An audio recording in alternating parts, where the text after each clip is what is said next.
From last year, average sales has come up by 37%. However, the average price has come down by 1%. For Mississauga, the number of sales was 376 units. The average price, $1,048,858.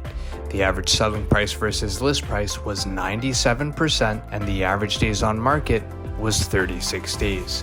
For Brampton, the number of sales was 395 units. The average price, $982,514. The average selling price versus list price was 99%, and the average days on market was 33 days.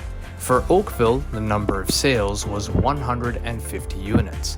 The average price, $1.4 million, $51,707.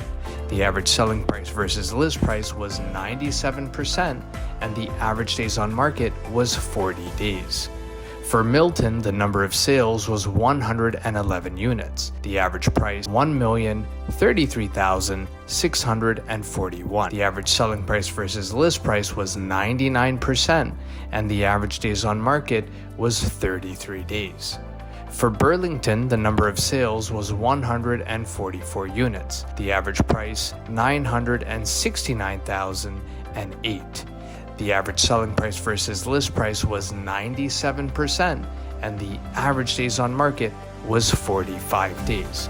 For your free detailed monthly market report, give us a call 905-334-5883 or direct message us here, and we'll be sure to get that out to you as soon as possible. If you're planning to make a move in the next 3 to 6 months, give us a call. We're here to help.